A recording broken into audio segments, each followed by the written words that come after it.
हरे कृष्णा। ये बात आप और हम तो जानते ही है कि हमारा भारत आज बहुत ही तेजी से प्रगति की ओर बढ़ रहा है और भारतवर्ष को प्रगति की ओर ले जाने में व्यवसाय यानी बिजनेस का एक बहुत बड़ा योगदान है। और ये बात हम जानते ही है कि आजकल स्टार्टअप्स का जमाना चल रहा है। अगर किसी नागरिक को जहाँ भी अपॉर्चुनिटी मिलती है वो अपना बिजनेस वहाँ सेटअप करके किसी ना किसी तरीके से योगदान देना चाहता है। लेकिन दोस्तों, कई सारे बिजनेसेस और बिजनेसमैन ऐसे भी हैं जो अपने बिजनेस के प्रिंसिपल्स को धर्म के आधार पर रखते हैं।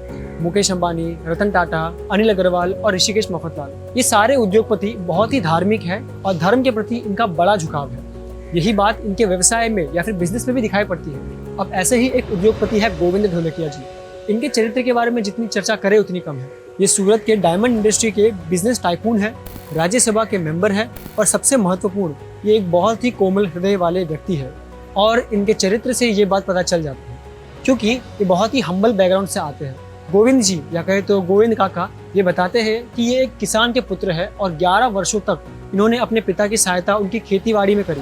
1964 में ये 13 वर्ष की आयु में सूरत आए और इन्होंने अपने करियर की शुरुआत महज 103 रुपये महीने की पगार से करी और उसके 3 वर्ष बाद इन्होंने 5,000 रुपये लगाकर अपना बिजनेस स्टार्ट किया और उसका नाम उन्होंने रखा SRK यानी श्री रामकृष्ण डायमंड एंटरप्राइज। और आज की तारीख में उनके बिजनेस का ईयरली टर्नओवर $1.8 बिलियन का है। अब जैसा कि मैंने पहले बताया था कि कुछ उद्योगपति ऐसे भी हैं जो अपने उद्योग के प्रिंसिपल्स को धर्म के आधार पर रखते हैं। गोविंद ढोलकिया जी उन्हीं में से एक है, क्योंकि 2021 में गोविंद ढोलकिया जी ने 11 करोड़ और 2023 में $1.5 मिलियन यानी 12 करोड़ रुपए अयोध्या के राम मंदिर के कंस्ट्रक्शन में दिए, जो कि आज विश्व भर में सनातन धर्म का एक प्रतिरूप है।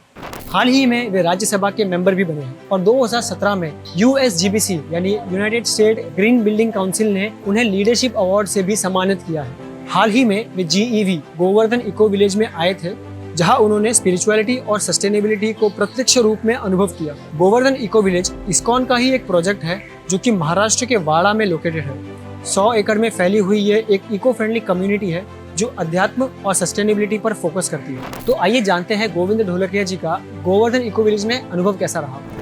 हरे कृष्णा। यहाँ हम लोग पहली बार कल दोपहर को गोवर्धन इको विलेज में आए हैं पूरा फैमिली के साथ। यहाँ आके हमको इतना आनंद आया कि यहाँ भगवान के साथ हमारा जुड़ जो है वो एकदम स्ट्रॉन्ग होवे, ऐसा पूरा एनवायरनमेंट है।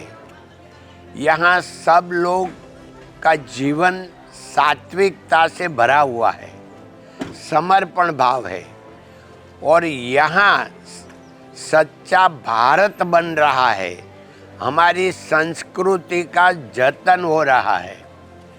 यहाँ जो गोवर्धन इको विलेज में गोवर्धन जी भी है, वृंदावन है और सब यहाँ जो होना चाहिए दर्शन भगवान की याद वो तो है ही, मगर उसके ऊपर मानवता बड़ी भरी हुई है। तो मानवता से भरपूर ये इको विलेज में हम आके हमारा जीवन सार्थकता की अनुभूति करते हैं। पालघर के वाड़ा में स्थित ये गोवर्धन इको विलेज हमेशा से ऐसा नहीं था, बल्कि ये कई प्रयास और कड़ी लगन से बनाया गया एक प्रोजेक्ट है। और आपको जान के बहुत ही खुशी होगी कि गोवर्धन इको विलेज का बीज बोया है एक ऐसे सन्यासी ने जो बहुत ही प्रसिद्ध है अपनी कथाओं के लिए, जिन्होंने अपनी भक्ति से कई सारे लोगों का जीवन सार्थक किया है और उन्हें इंस्पायर किया है। हम बात कर रहे हैं परम पूज्य श्री राधानाथ स्वामी महाराज के बारे में। राधानाथ महाराज का जन्म शिकागो में एक अमेरिकन ज्यूइश फैमिली में हुआ था। 19 साल की उम्र में वे अपने आध्यात्मिक सफर पर निकल चुके थे। बचपन से ही महाराज का झुकाव अध्यात्म की ओर रहा है। वे हमेशा भगवान गॉड के बारे में सोचते रहते थे और उनकी खोज में कई जगह पर गए, यूरोप हो या एशिया। उन्होंने ये ठान लिया था कि जब तक उन्हें अपने मन में उमड़ रहे आध्यात्मिक सवालों का जवाब नहीं मिल जाता, तब तक वे अपने इस सफर को जारी रखेंगे। गोविंद जी परम पूज्य राधानाथ महाराज से मिले भी थे। आइए जानते हैं उनका कैसा अनुभव रहा महाराज से मिलकर। हमारा जीवन धन्य हो गया है। उसमें हम पूज्य जो राधानाथ स्वामी को मिले वो हमारा सबसे बड़ा जीवन का एक सार्थकता रही है। भगवान की कृपा अगर हमारा पर नहीं होती तो ऐसा महान संत जो एक बुक से उनकी अमेरिकन योगी की आत्मकथा, ये अमेरिकन योगी है मगर सचमुच में ये हिंदू धर्म का स्तंभ है। तो हम बहुत आनंद आया और फिर से ये पूरा हरे कृष्णा परिवार को प्रणाम, नमस्कार, हरे कृष्ण हरे कृष्ण। दोस्तों, अपने आध्यात्मिक सवालों के जवाब ढूंढने के लिए राधानाथ महाराज कई जगहों पर गए और कई सारे साधु संतों से मिले, हिमालय, काशी, वाराणसी और नेपाल। लेकिन उनके प्रश्नों के पूर्ण रूप से संतुष्ट करने वाले उत्तर फाइनली उन्हें एक गुरु से मिल ही गए। हम बात कर रहे हैं कृष्ण कृपा मूर्ति अभय चरणारविंद भक्ति वेदांत स्वामी श्रील प्रभुपाद की। राधानाथ महाराज ने अपने गुरु श्रील प्रभुपाद द्वारा दिए गए उपदेशों को सार्थक करने हेतु इस गोवर्धन इको विलेज का निर्माण किया है।